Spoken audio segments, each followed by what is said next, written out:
1933. Stella Wallace met her family's God when she was 9 years old. Later, she couldn't figure out why she didn't run when she saw it. It wasn't fear that pinned her to the spot, staring up at it, or even shock. It was something else. Awe, maybe. Wonder so deep, it was almost adoration. Pa said she'd been born in the cove, but they'd left when she was too young to remember it. This was where her ma was born, too, and where she'd come back to die when she got sick. Where all the Birches before her had lived and died. He'd never told Stella much more about it than that. He was a quiet man, could go days on a dozen words, like a camel crossing the desert. The day before, they'd spent 12 hours together in the truck going from Chicago to Lexington, then another 4 this morning, driving into the mountains. And the whole time the only one doing any talking was the truck, engine whining up the foothills, brakes complaining on the way down. Then the biggest climb to the top of Rich Mountain. At the gap, Paul pulled into a gravel overlook. He poured water into the Ford's ticking radiator, then rolled himself a cigarette. Stella crept to the edge of the gravel and peered down at a valley spread open like a green pool. "Is that it? This is the cove?" Paul nodded. "Where's Motty's house?" Her father squinted. Stupid question, she thought. Probably couldn't see it from here. She didn't expect him to answer, and then he pointed his cigarette at a high mountain to the east. "That's Thunderhead. And over there." The tip of the cigarette swung south, pointed at a high, round bulge. "That's yourn. Birch Bald." My mountain, she thought, not his. Motty's is straight down from there. They followed the twisting road into a valley as bright and warm as a bowl of light.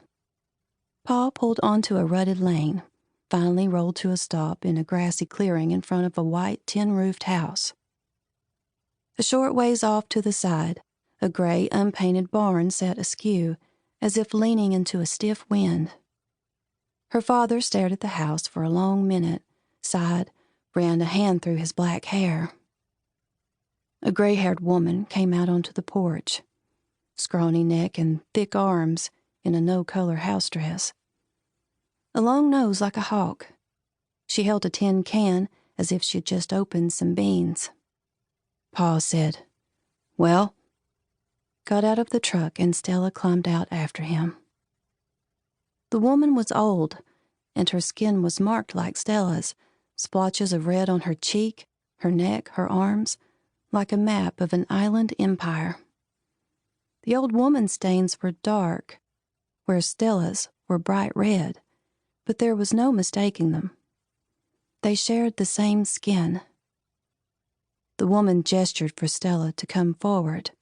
Stella glanced at her father, but his eyes were on the hills, as if he were standing here alone. The old woman gripped Stella's chin, tipped her head sideways, examining those blossoms of red. Stella burned with embarrassment. She kept her arms and legs covered when she could, but nothing could hide the marks on her neck and face. She learned to avoid looking strangers in the eye, afraid to see their disgust. Motty said, "You're a birch, all right."